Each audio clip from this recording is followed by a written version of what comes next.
Seigneur, que ta grâce, seule ta grâce. Nous voulons instaurer un état de droit.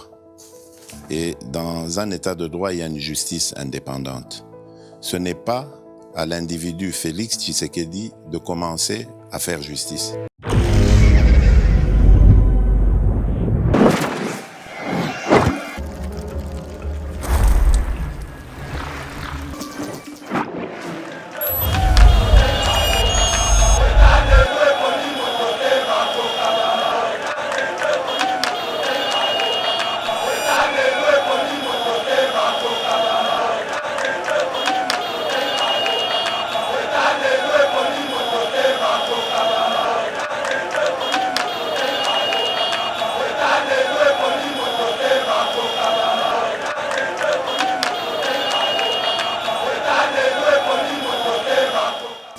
Dans le moment de transition, tant qu'on va destituer le président de la République, c'est lui qui fera l'intérim. C'est le président du Sénat. Tant que le président du Sénat fait l'intérim, il va composer le gouvernement à la transition. Dans le gouvernement de transition, on a Martin Fayulu Premier ministre. Tant que Martin Fayulu est le Premier ministre, 12 mois, 18 mois, on va organiser l'élection plus tard. Joseph Kabila a le pouvoir, il va Kabila le Premier ministre comme Moutakash. Allez, il va déstabiliser. Il va piller les sous-Mboka. Quelle personne peut arrêter le président? Ça n'a aucun impact. Et aucun impact. Même si vous entendez que le procureur appelle le président de la République, il y a une infraction de haute trahison. C'est à la volonté politique d'abord de ce président-là en fonction pour démissionner avant de l'arrêter. S'il ne démissionne pas, ça sera pratiquement impossible. Identification, recensement et enrôlement de la population et ça sous tutelle du ministère de l'Intérieur. Mais Azaria Sourbero a s'accaparé dans le Conseil d'État parce que c'était un conflit administratif. À quel Conseil d'État? Les lois Azaria Sourbero a perdant. Donc, les robots va mettre balata dans les réseaux sociaux. Ne compte pas dans monnaie na sous forme locale la docteur moi zo somelo na quoi pour tout la mousia ça. Ne pas aner ba zaki pembeni. Ba taba demande déjà ba docteur. Ouais, ça demande ça va te détourner bon. Pas que tu la boue. Il y a des choses qui sont qui. Mais je vous dis la vérité. On a souci à Mboka République démocratique du Congo. Mais bande konyonso oyo ya zinga zinga. Agence Espace for Less est à disposition à Bino, particulièrement la bande konabiso ya diaspora. Service ya fret o eza na livraison ya 45 jours ya pamba aux biloko na yo na kimia pe na pete nyonso.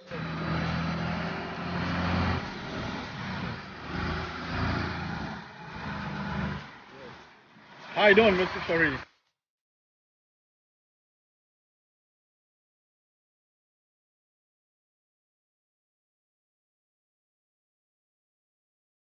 Nos adresses Toza sur 2809, Satsuma, Driver, Dallas, TZX 75229. Agence Espace for Less, une compagnie 100% sûre avec un bon service clientèle. Yaboebozi Wati. Seigneur, que ta grâce, seule ta grâce. Nous voulons instaurer un état de droit. Et dans un état de droit, il y a une justice indépendante. Ce n'est pas à l'individu Félix Tshisekedi de commencer à faire justice. La percée à l'attente d'un coup fatal Tshisekedi Kabila, guerre psychologique. Voici les politiques qui ont quitté les FCC. Nous allons aussi prendre un forum des As où nous allons tirer un bon sujet. Nous allons parler des 13 parlementaires au Balingi Bakutanana, Madame Leila Zerougui, qui est la représentante du secrétaire général des Nations Unies. Pourquoi pas parler aussi dans l'avenir, la coalition joue, s'en va tout.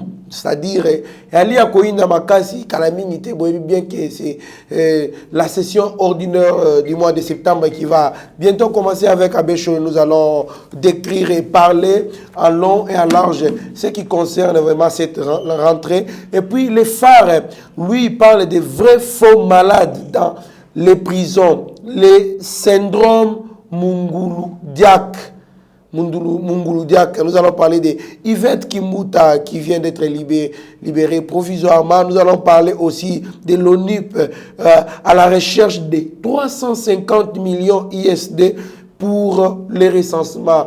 Pourquoi pas aussi placer un mot sur la déclaration de Martin Fayoulou et Théodore Ngoï pour vous faire vraiment l'actualité dans toute sa globalité. Moi, Namboka, Abbé Cholé Mbote. Merci beaucoup Mbote Ndekonanga Trésor Kandolo. Mbote na bandeko nyoso bozo landa biso na cadre éveil patriotique, c'est toujours na cadre pour éveiller peuple congolais.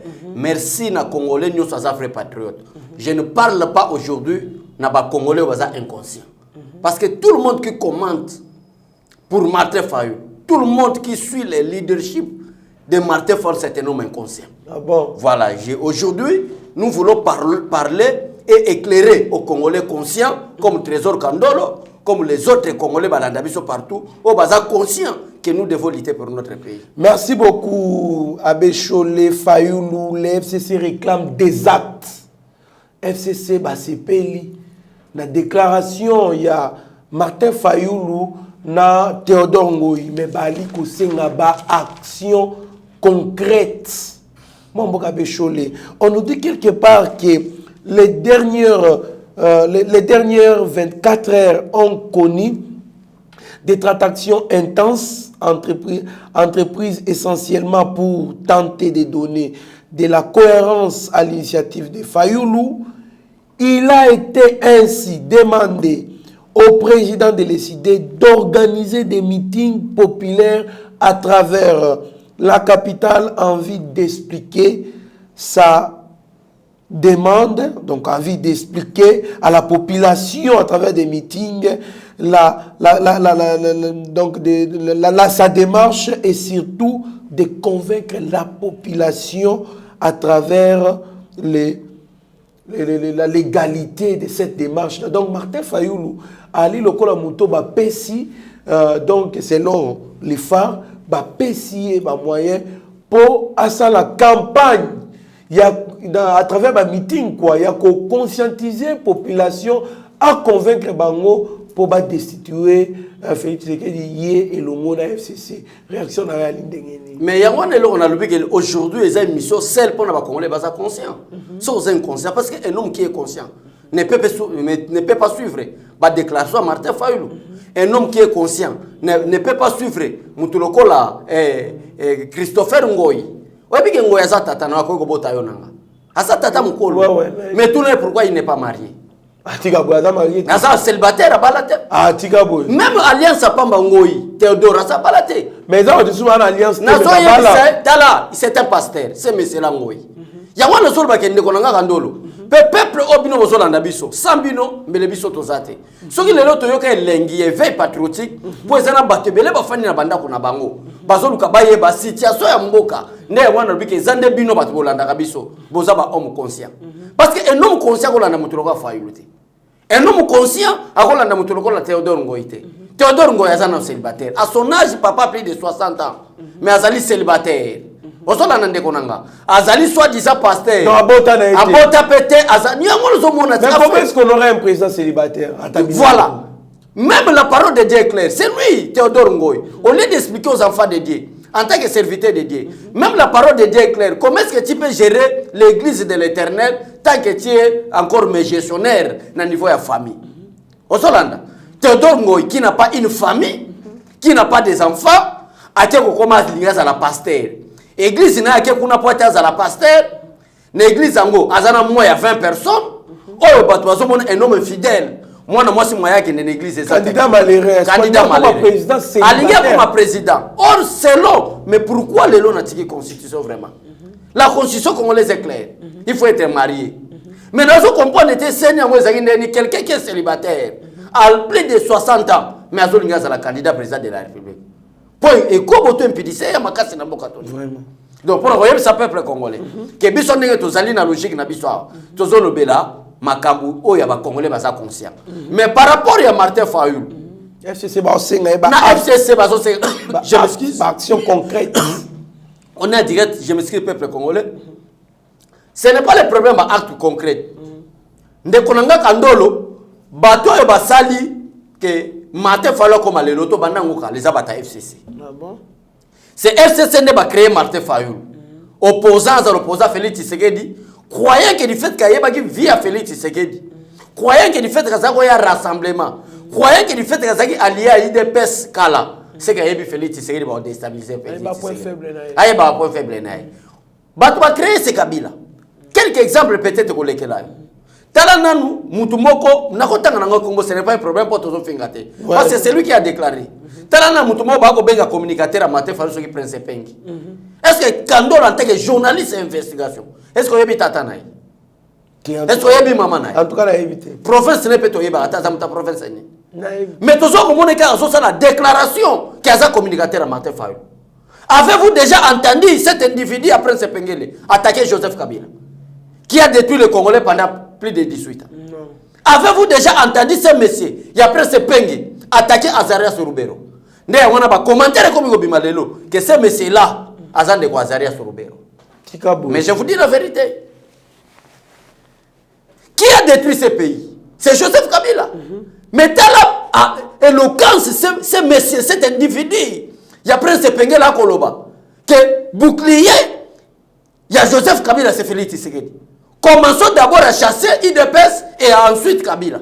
Quelle fonction Kabila occupe dans ce pays? On va chasser. Kabila ne gère rien. Kabila ne contrôle rien. C'est la raison pour laquelle nous avons plusieurs fois Kabila a une audience. On va écouter le président de la République. Mais ce président de la République a Zoboya. Mais il y a répété que les Congolais et c'est une fongola conscience naïe.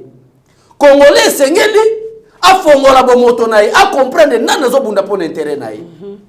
Félix Tshisekedi bouclier de Kabila, commençons d'abord à détruire l'IDPS et ensuite on va attaquer Kabila. Quand vous détruisez l'IDPS, pour qui va prendre le pouvoir? Alexis Tamouema. Oui. Mais t'es là, merci beaucoup. Il y a un journaliste à Maïle, c'est Peter Tchani. Merci vraiment, il y a Peter Tchani.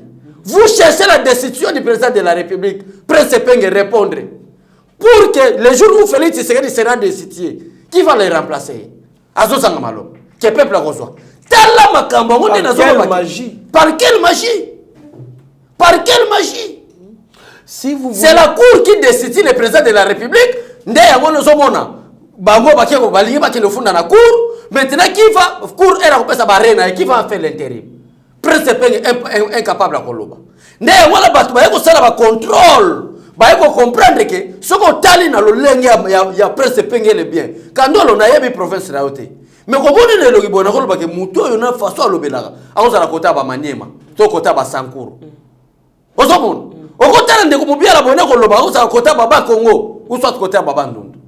On a côté à la passe à Guinée, on a mis ça à Congolais, mais ce qu'on suit vraiment, il y a Prince Pengele, au tani au Monique, à la configuration mon côté, n'a pas Congolais.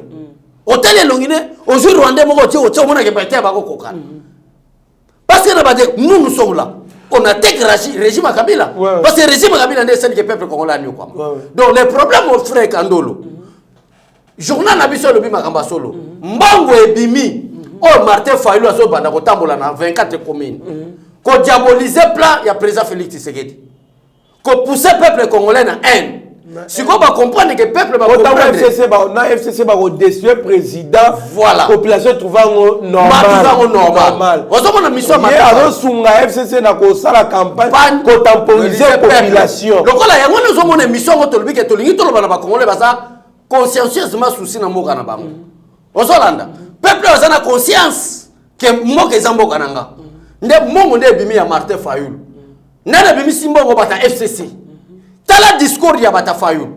Peuple a conscient. T'as le discours ya ba communicateur. Yo kasuba Niko Maengele. Yo kasuba Mike Mukebai. Mais Prince Pengele, atikala yemoko lokola communicateur ya Martin Fayulu pourquoi? Parce que c'est un agent. A wuti na ngaba FCC kende kuna ou appuyer kapola ko atakaka le président Félix Tshisekedi. C'est pas Martin Fayulu qui ko ilukaye. Tango tozala ki l'opposition yo yebaka Prince Pengele. Asa membre FCC. Batindi du fait que Martin Fayulu aussi membre à FCC, basu membre à FCC, Batindi est na Prince Pengele. Un indiscipliné. Moi mais comment se fait-il que partenaire nabino ya coalition bazali ko zela ba action concrète donc balingi Martin Fayulu na Théodore Ngoïba ki na likambo tina suka ba mona ba mbuma. D'ailleurs nazo yebisa yo Wana peut-être au lobelango tango kota na dossier à coalition. Na boy na sauté dossier. Mais non non okyo bana yo. Wana d'ailleurs na koyebisa yo. Session ezo fonga la excusez-moi. Parce que bato FCC. Ba moni ne to attaquer bango ba gili ba attaquer. Ba to attaquer belé. Ba compagnie to attaquer bango ba temporiser ba lobi batango bazaka na moto. Biso to na moto. Peuple baka simana biso. Qu'est-ce qu'il faut faire? Bande mbongo ebimi. Ba ba na kotambola par 24 communes dans les autres provinces de la République démocratique du Congo pour faire la campagne de diabolisation contre le président de la République. Mboge uchi wapi? Mboge uchi na Joseph Kabila. Oyo ba pesi Martin Fayulu pour être abana ko diaboliser programme ya Félix Tshisekedi qui est ko destituer et ça intérêt à peuple. Babi babi mutache bango encore mutache FCC na Martin Fayulu en contact ezali Lisanga Bonganga. Lisanga Bonganga na Emmanuel Jadai. Ouais. Donc mutasali médiation wana. Donc ezali ya bango mais Lisanga Bonganga karabaloba ki baza opposante. C'est une association de malfaiteurs. La classe politique congolaise est composée des associations en association, mais des associations de malfaiteurs. De malfaiteurs. Mais le problème est qu'il faut que Martin Fayulu akutana Kabila. Et nous avons vu que déjà, il paraît que Basali conférence par vidéo, bien que Zahir Kabila te Martin Fayulu, Lisanga Bonganga, Emmanuel Ramazan Shada, Nemi Milania, et puis na Raymond Chibanda, Basali vidéo par conférence, ba solo li makamyo surtout na po ba de CP ba promettre yé primature. Voilà, on a informé. Mais ça plan na bangot. Chose on a Martin Fayulu azobunda. Azobunda te pour na peuple. Azobunda ba décider président de la République pour que Alexis Tambomamba à l'intérim. Dans le moment intérim au Rosala, il Martin Fayulu va passer primature. Après 6 mois ou bien 18 mois, va organiser l'élection Kabila Zongi na pouvoir. Tant que Kabila Zongi na pouvoir, va bimisi caméra na boloko caméra comme premier ministre na kombo ya cash. Et ba Martin Fayulu va prendre sa vice premier ministre. Dans le moment de transition na boule na bangweza. Tant que va décider le président de la République, c'est lui qui fera l'intérim. C'est le président du Sénat. Tant que le président du Sénat va faire l'intérim, il va composer le gouvernement na ya transition. Dans le gouvernement de transition, on a Martin Fayulu premier ministre. Tant que Martin Fayulu sera le premier ministre, 12 mois, 18 mois, va organiser l'élection. Plus tard, Joseph Kabila a le pouvoir, il va caméra le premier ministre comme Moutakash. Allez, va déstabiliser. Va piller les sous-Mboka. Mais ça ne passera pas. On a écrit vraiment Martin Fayulu. Balira Zokende, ça ne passera pas. Nena Yango Zobona, Banger politique, nous sommes frères. Ça va commencer le 15 septembre. Ça, c'est une information réelle et beaucoup de si le président ne veut pas nommer un informateur, il y aura la dissolution de l'Assemblée nationale à bientôt quelques semaines. Parce que d'ici le 15, il y aura rentrée parlementaire. La rentrée parlementaire, on a promis qu'il y a une émission de Salle. Que je nous avons un premier ministre. Je nous avons une réunion institutionnelle convoquée par le président de la République. Il y a une dissolution parlementaire comme il prêt. Soit le président va nommer un nouveau informateur qui va identifier la nouvelle majorité parlementaire pour nommer les membres du nouveau gouvernement. Soit la dissolution de l'Assemblée nationale. Parce que jusqu'à présent, la coalition est déjà virus. Virus doit devenir comme persistante. Va comprendre que 2021, le président Félix Tshisekedi sera le président de l'Union africaine. Il y a quelque chose que vous allez tirer. Attention, je ne sais pas si vous en tirez déjà. Moi, pour destituer Jean-Marc Kabound, on a utilisé une tierce personne. Voilà. C'est-à-dire qu'il y a parti politique, il y a MLC, Jean-Jacques Mamba. Voilà. Pour destituer le président Félix Tshisekedi, il a utilisé une tierce personne à outiller d'Alénéa, Théodore Ngoï, qui s'allie aux côtés de Martin Fayulu et au finish pour la démarche à destituer le président de la République. Est-ce que vous se rendre compte qu'avec Jean-Marc Kabound, vous avez perdu? Et maintenant, la Babandi démarche à président de la République. Bako initié, mais tant que Bako sa action, la FCC sera de la partie. Est-ce que vous préparez comment anticiper la réplique avant Bango Basala Yango pour comme la Kibino na période de Jean-Marc Kabound comme la Binote ou ça Bota dans Kabound? Comme la Jean-Marc Kabound n'est pas une institution. Oui, différemment de président Félix Tshisekedi qui est une institution. Félix Tshisekedi Lombo Antoine, c'est une institution. Et ça n'est pas n'importe quelle institution, mais institution numéro 1, ou bien institution président de la République. Il faut qu'il y ait à boire et à manger pour destituer le président de la République. Et c'est nécessairement les procureurs près la cour près la cour constitutionnelle qui doit l'arrêter. Qui doit l'arrêter? Qui peut le faire. Mais je vous dis, vous avez entendu ce que les procureurs près de la cour constitutionnelle. Il peut les traduire en justice. Il peut les traduire en justice. Mais quelles sont les infractions qu'on peut traiter? D'ailleurs, Batebele va comprendre rater. Prince Pengele, Martin Fayoulou, Théodore Ngoy, va comprendre rater. C'est à la volonté du chef de l'État d'abord de démissionner. Il peut y avoir une infraction, mais ça dépend à la volonté politique du président en fonction pour démissionner, pour qu'on puisse l'arrêter. Quand le président de la République est en fonction, malgré l'article 165, parle de la haute trahison, où les procureurs près de la cour constitutionnelle peut l'interpeller ou l'arrêter. Mais avant de l'arrêter, il faut que le président démissionne. Si le président ne démissionne pas lui-même, cette infraction va rester jusqu'à la fin de son mandat. Quelle personne peut arrêter le président? Ça n'a aucun impact. Et aucun impact. Même si vous entendez que le procureur appelle le président de la République, il y a une infraction de haute trahison. C'est à la volonté politique d'abord de ce président-là en fonction pour démissionner avant de l'arrêter. S'il ne démissionne pas, ça sera pratiquement impossible pour qu'on puisse arrêter le président. Merci beaucoup, Abbé Cholet, pour cet éclaircissement.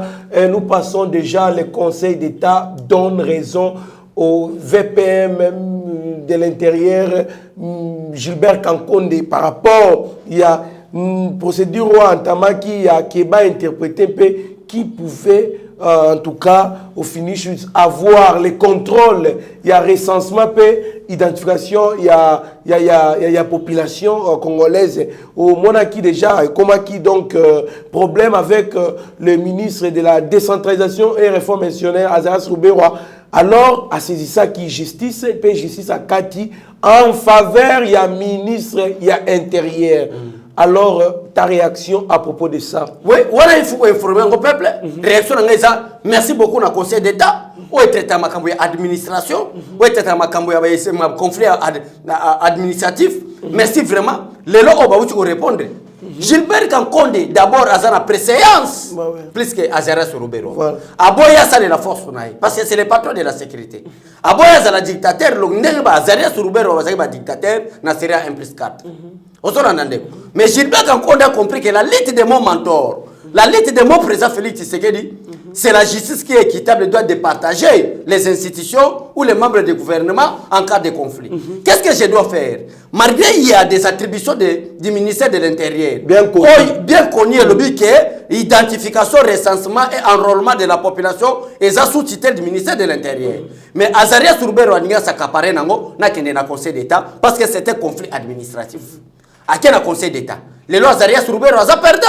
Ok, il y a qu'il faut retirer nani procédure judiciaire en Tamaki wana et consort puisque normalement ils sont trop clairs. D'ailleurs quand on a FCC nous avons que APC ministre Gilbert Kankonde leçon où il y a droit administratif mais le Conseil d'État est en défaveur il y a Azaras Roubero. Bato bele ba journaux ba le APC cours mais lelo cours nana APC. Problème avec Gilbert Kankonde ba ça ba ne tient Tshisekedi. Et il est juriste de formation aussi. Asali per ozomona bangola juriste bangola juriste ozomona Joseph Kabila yana politique mo na 2001 ya système abana mwana mawo alors bakate président jeune wana teka lobo boye wana Joseph Kabila mwana mawo ozolanda donc atie mwana mawo Joseph Kabila zo pouvoir ya ndenge wana mwana mawo wana ozomona même il ne parle pas beaucoup wana zo bimana tefa tima bo Joseph Kabila tima bo boy mwana mawo président jeune il ne parle pas le système politique pe Gilbert Kankonde ba yena ngo tala ba zeres na TV. Mais est-ce que Azaria soit à TV? Azaria soit à quoi? Tant TV zate. Peut-être Azaria soit à TV. Au moins le peut-être à Mao. Mais na quoi? Au moins la musique. T'as Joseph Kabila TV.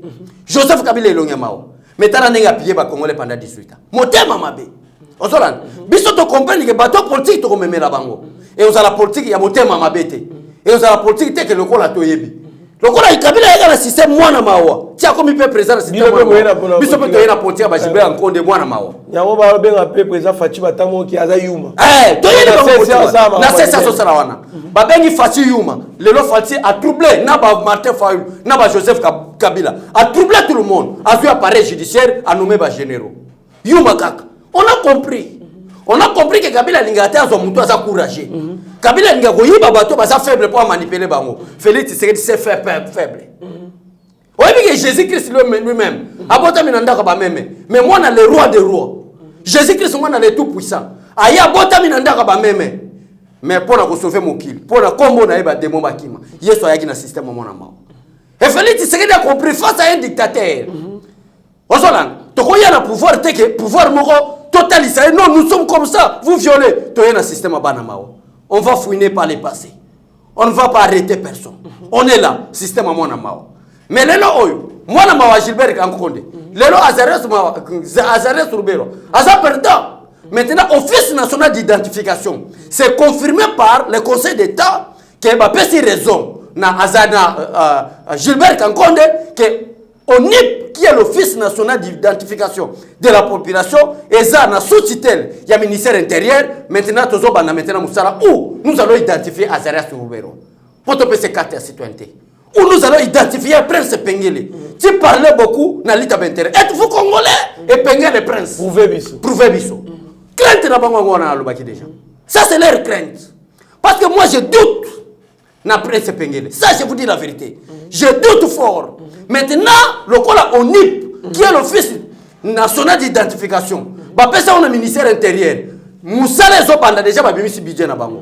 Il faut 350 millions de dollars pour réussir cette opération d'identification. Maintenant, le gouvernement est capable de faire ça. On est retourné après ce Pengele. Si défendez le peuple congolais, êtes-vous congolais? Merci. Merci beaucoup, Mambo Kabejo, Toaliko Koba, Tokomina, Poto Sisana, les phares, Yvette Kimbuta en liberté provisoire. Oui, oui, qui est pour la extorsion des signatures et puis faut en écriture na conflit à Lupang Moboé qui déjà na Makala il y a prison mais qui est quand même la justice commence quand même à faire des exploits tout ça qui s'attend de te ba kanga moi si ba intouchable ba kangé paqueti Makala bien que ba libéré a foutu consort réaction à l'indingini. Aizali Kagate qui est pour a foutu caution de papier liberté provisoire. Non. Liberté provisoire est na madame Yvette Kimbuta parce qu'elle a accepté de coopérer avec la justice. N'a pas sabino information oui, n'a pas qui fautif, n'a pas qui bisala à l'encontre en principe en dimina nous mabe oya sale devant ba magistrat. Et ensuite en dimi ko coopérer na justice à chaque fois. Justice va na posa nae. Par rapport à batu mususu peut-être ba commentaire. Par rapport à ba caméra, on a besoin de coopérer na justice à c'est ça qui gros dos. Par exemple, l'homme africain numéro 1 au monde, l'homme noir, a la liberté de provisoire plus de 10 fois. Mais pas petit ça c'est Vital Kamerhe. Mais Malobi Vital Kamerhe déjà pas naïe, si va quitter déjà à son prison té à peine à hôpital té comment n'est pas naïe. Quelqu'un Nanela Maël le président Fachi il paraît que madame Amida Chatur a Kenya kokuta na président Fachi a signé Olimbisi tout et consort. Wana ba benga ngo politique ya diabolisation parce que c'est lui qui a arrêté Vital Kamerhe, ce n'est pas Félix Tshisekedi. Félix Tshisekedi soit za la posa bimisa bato. Abimisa bato na selon la constitution ou la constitution peut se pouvoir na grâce présidentielle. Abimisa bato na 4 minutes. Président Félix Tshisekedi abimisa na 4 minutes. Sur abimisa na 4 minutes. Pour quel intérêt? Félix Tshisekedi en tant que président de la République, azana posa ko bimisa moto, akusala ngo selon la constitution. Parce que Vital Kamerhe aussi a été arrêté au nom de la constitution et au nom du président de la République. Pourquoi le président de la République a ça na 4 minutes? Vital Kamerhe abimita azali babusu ba ko kosa ba tukalinga ki ma France ou ki ma wapi misu ba gens en France azali a problème c'est la bénédiction du président de la République. Non, président de la République a ko bénir un voleur. Cela veut dire quoi? Le quoi la Vital Kamerhe a kangamaka officiellement. Ce qu'il s'agit ko yokele ma ko bimape officiellement. Mais selon les réseaux sociaux ba mona kende na sultan ya ba médecin. Ami comme si docteur ne bata ane bata oh elongi eza elongi ba docteur te batala boyende bazo kisena sana ami comme si donc et robot ba médecin balataka na ba réseaux sociaux ne botanga na ba monie na e na sous forme lokola docteur mo azo somelo na quoi pour tout la mwisi ya zaza ne bata aner bazaki pembeni bataba o démarche eza ba docteur te o eza démarche bato ba détourner mbongo ba ketala boyende bazo kisaki mais nga chapwa mais je vous dis la vérité ba moni vraiment mutuna ela ba docteur o mo bila mo ba docteur balata pembeni na ba vie claire nokola oya yo wana na mo eloko ya pembe wana ba docteur balata ka wana ba mo ka mutu mo zo tambola batala bo quel seul docteur qui peut marcher comme ça, comme un détourné qui a détourné des deniers publics. Voilà. Ce n'est pas Mwana Mboka Abeshole, l'intersyndicat de la SCTP, loue l'essence des nationalismes de Fachi. Vous voyez bien que Fachi, là, nous sommes dans la percée. Vous voyez bien que le président Félix Aeba Kibongo Nako pesa ordre pour Bakanga, port illégaux surtout et cependant ex onatra et comme qui n'a problème sérieux pour na makambu ya kokoti sambongo à travers port oyo ezali reconnu ya bango moko ekoti sambongo na entreprise na bango pe na caisse publique mais président de la République a eu décision bakanga port illégaux na réaction na ali ndeni po ya ali louer et pas bajanyo surtout ya SCTP et puis ça qui voit même pour une conférence de presse à travers intersyndicat na bango pe ba féliciter président puis na initiative wana tala onatra tala na bureau onatra bâtiment kitoko ba membre ya gouvernement belé ba ministre belé bazwa ba loko mususu onatra et comme ba bureau na ba tala ka bureau soki ça entreprise au bato bazaki esengo bazo sa travail l'époque c'était onatra Kabila bomi onatra quoi qu'il no sala ba service ya transport na. Je vous dis la vérité. Alors, bakangi pe ya bakabila ba. Na so ibisa mais ba port illégaux wana. Eza ba port ya ba membre ya gouvernement et Joseph Kabila a commencé par lui-même. Na mwanda Joseph Kabila za na ba port. Tango a détruire onatra. Po biloko no ebanda ko ya muta contrôler yango ate. Ezo kitapa na port na e. Tuna bata DGDA. Ba monde baza douane. Ba biloko nyo so présidentiel na régime Kabila za ko ya.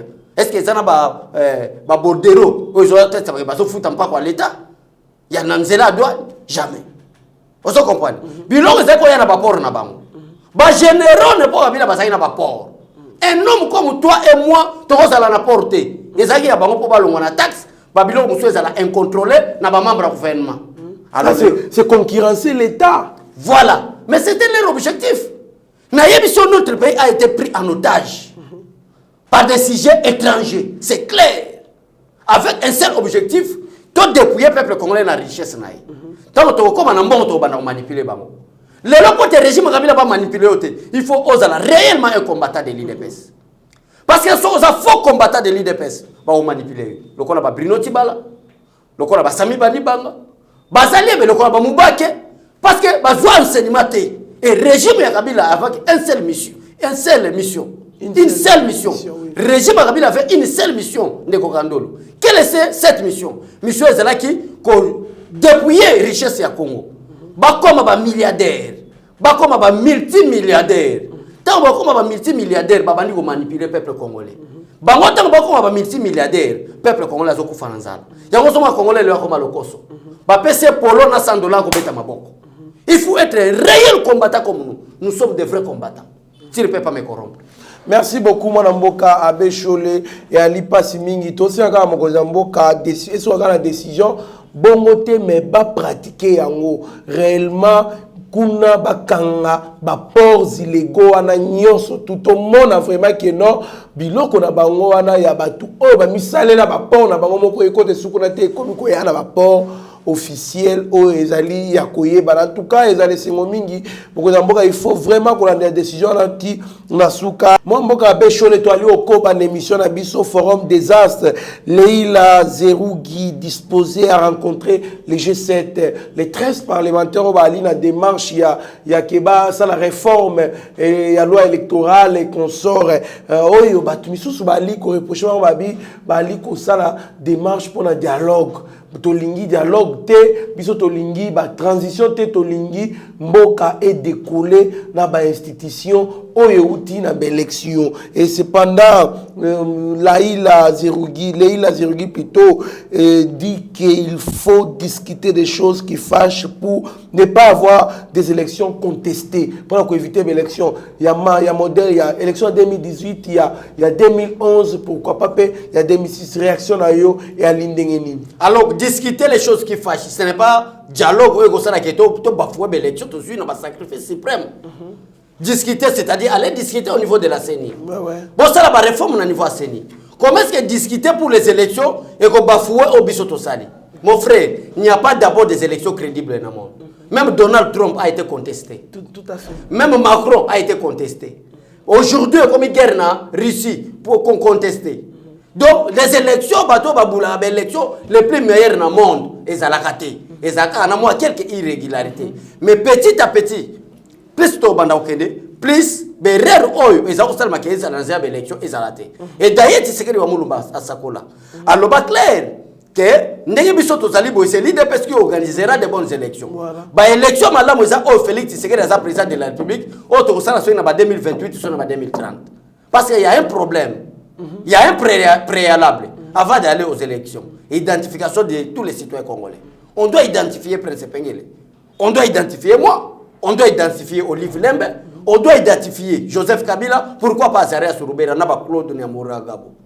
Il faut que nous soyons carte citoyenneté. Pour qui peut voter et qui ne peut pas voter.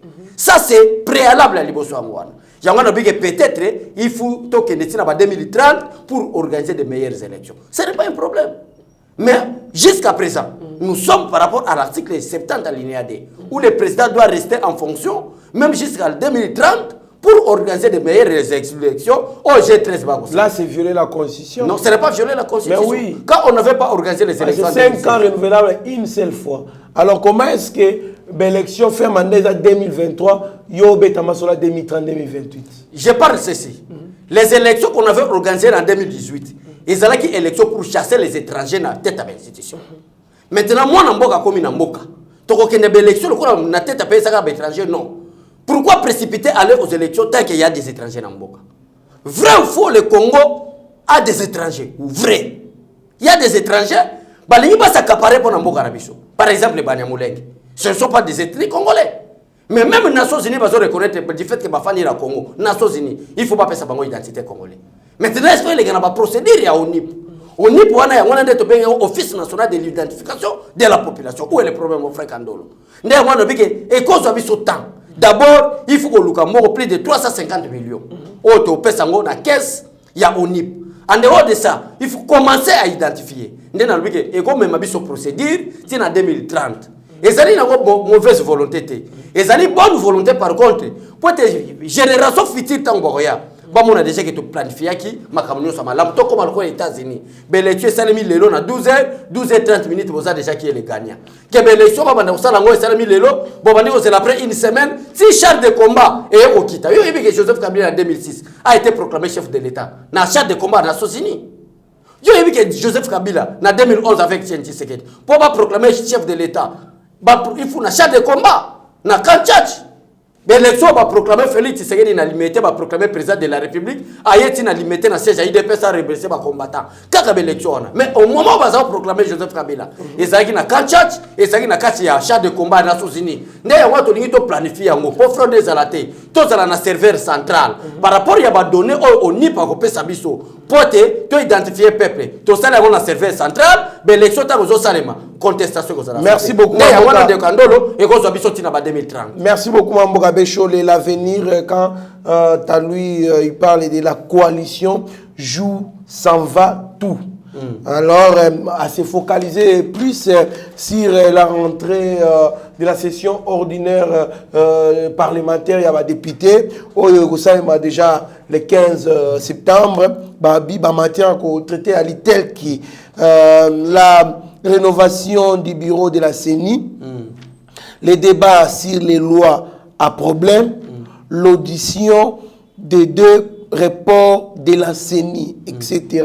Mamboka Bécholé, bozo banga teke na rentrée parlementaire il y a septembre il y a session ordinaire à septembre ba destituer et ba longola nani président de la République et puis ministre Théaza na risque bo banga te mon cher que awa bazo beta masola makambo misusu mon cher toyebi que dans les dessous des cartes o ali koloba ma ali mususu mon cher tozali na régime parlementaire te où l'institution parlement est au-dessus du président de la République.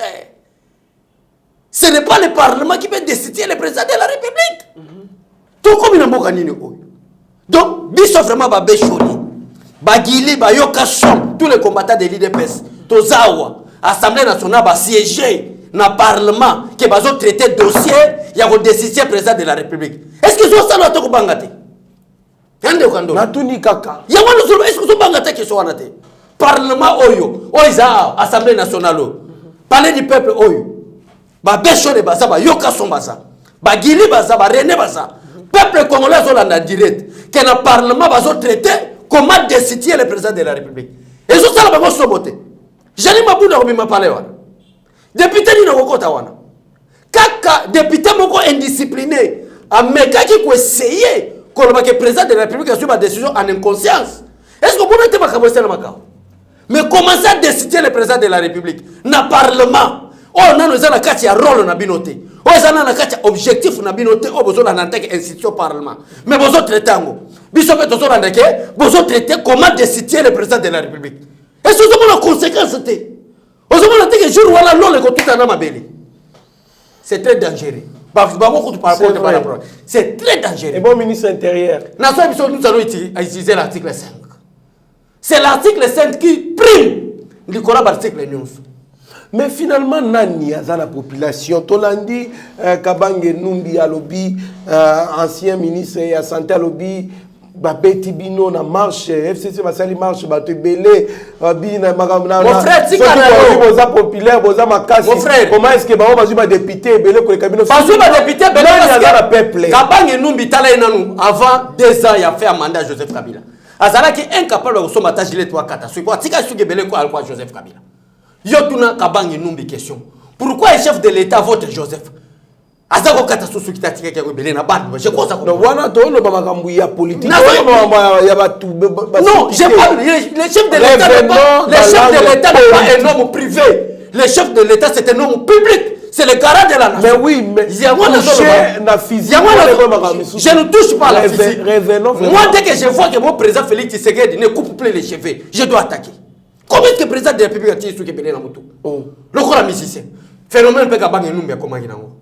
Pourquoi le lobby que yo bengo par exemple ne toucher pas au physique? Je ne touche pas au physique parce que ezala ki lokola bakota ki maki na pression yo ba combattre bazaki nango que le 2016 qu'il neige qu'il peut Kabila doit quitter le pouvoir et c'est là que bango crainte pour bazo attend ya okenda tala babuti baso ba gilet ba kata sukiti ndé mwana zako yebiso ke biso ne doit populaire mais ba bi bango ba populaire bazo ba député belé na marche ba beti bino ba na koye bisalo pourquoi ba FCC bazo ba député belé parce que tout na obemina kwa za candidate mais abima député par quel miracle ba manipuler batu obemina ko mona déjà liste dans l'Assemblée nationale des députés ndé yango zaki plan na bango du fait qu'il y avait la pression interne et la pression externe comment faire pour te calmer mon to proclamer Félix Tshisekedi chef de l'État mais to tricher na ba députation parce que un jour to kene na congrès na session parlementaire autre décider président de la République yango ba liba salon na session le 15 septembre pour décider le président des pays mais moi je me pose la question jour où on a ndenge que Janine Mabunda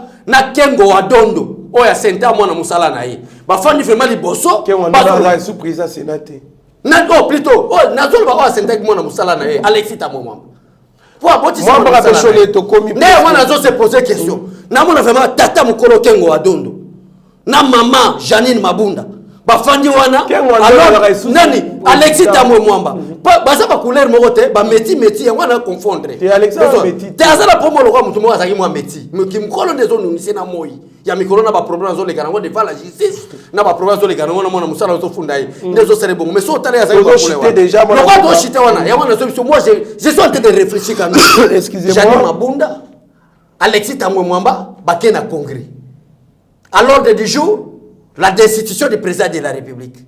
Je suis en train de réfléchir. Nous avons côté l'Assemblée nationale à porte nini. Peut débat mo babando lo bango nini nini.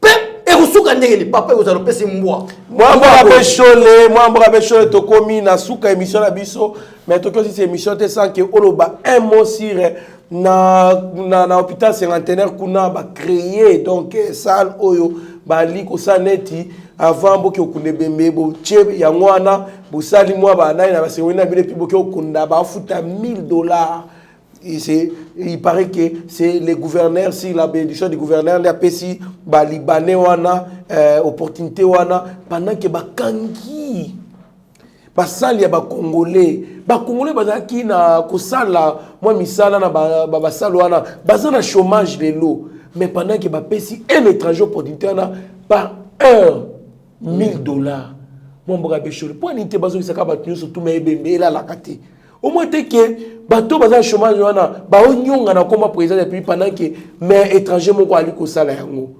Voilà, ndekonanga gandolo, wana eza makambu faut ko attaquer. Anemo. C'est Argentine Ngobila qui est fautif. Rôle à qui n'a pas à la gouverner pour exploiter le peuple congolais.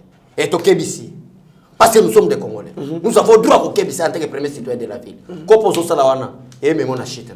Mais pour le président de la République, na ko seka kana président de la République que makambwana soki ya ko autoriser que ba centre yango ya ko lela bibembe fongwama mais bazwa ka ata mwa inédit après ba ketika ou soit ebembe la la raté et bimi lelo botie na salle okundi kale que ko pesa nzela na ba libanais au baza ba étranger ba ko exploiter peuple congolais par $1,000 pe wapi pe na 50 ça ne marchera pas. Merci beaucoup, Mwana Mboka Bechole, en tout cas, Ali Sengo. Pour la Koyamabino, avant de peso maloba suka, toyoki ke matata po ya sengi, yemo akei, akomeli, inspection générale, ya finance, mais to senga pe ke, kaka bukangalo zote, yomo ko senga pe basa la audit sur la bancarisation, basa la pe audit sur ba passerelle, basa la audit na gestion na yo mobimba, wande tolobakino, en tout cas, Mwana Mboka tata po ozayi sincère, Mwana Mboka Bechole, ta la caméra, il y a Steve Kondena Shagi Ochude Bongo opese la malobano ya sou. Merci Trésor Kandolo, merci peuple nyoso balandi biso na koloba so ninde konanga. Na lobaka matata ponyo makambo asali pona lobeli makambo matata ponyo te. Mais na kosenga ka papa na biso matata ponyo. Le kola komeli inspecteur général de finance. Ba kende audit ya bukangalozo ce n'est pas un problème. Senga pe affaire ya bancarisation. Senga pe affaire ya passerelle. Sengape audit ya ba construction ya ba stade municipaux o bolinga ki botonga. Sengape audit ya construction ya meilleur aéroport ya Njili. Ndiye to kondima ke ozafe compatriote. Mais so eza ba aventure ya bukangalozo wana o sala ba jemo po ba biso nyosa. D'abord pourquoi zo welela? Awelela te, c'est la justice ça la musala. Po justice ba lobike ya za na problème. Mais yambo toto chité na ko lobaliso sous merci Trésor Kandolo. Mais na kebisi session parlementaire. O ba jeni mabunda ra Alexis Tambwemamba ba ko sala. Si on demande à Yébissi Martin Fayoulou qui posait des vrais actes, parce qu'il a posé des actes dans le peuple congolais, pour faire la session moko extraordinaire ou session moko, pour réunir dans congrès. Dans le congrès, on a pour décider le président de la République. Merci Natiki. Merci beaucoup, Mwana Mboka Bechole. Merci, Nabayenyo Sobali Biso, Stéphane Kankou, et moi, Jules Kankou, la première, Bibert Chimbalanga, Christian Kasemele, Olivier Mkonkole, Bayenyo, surtout Bali Biso, Roger Weston, na Hollande, Masupezi, Kaseka, Mapena, Bino Nyo, surtout, Maman Jeannette, Ntumba, Bino, surtout Bali Biso, Escan, surtout, na Congo, Obed Chiswa, Kenjengo, Malipetoye. En tout cas, merci beaucoup, na Steve Konde HD, merci beaucoup, na Shagi Ochudi, Eric Moubiala, Pasteur Gili Mitterrand, ya DG Chadra Lolo, Bilonyo surtout, Olo Sale Fort pour Yeba TV Ezala, Nenge Aliko Zalaboye. Merci à tous ces mondes-là. Restez branchés sur notre chaîne, vous ne serez en aucun cas déçus. Mieux vaut être maître de son silence que plutôt esclave de ses propres mots. Merci. Seigneur, que ta grâce, seule ta grâce. Nous voulons instaurer un état de droit. Et dans un état de droit, il y a une justice indépendante. Ce n'est pas à l'individu Félix Tshisekedi de commencer à faire justice.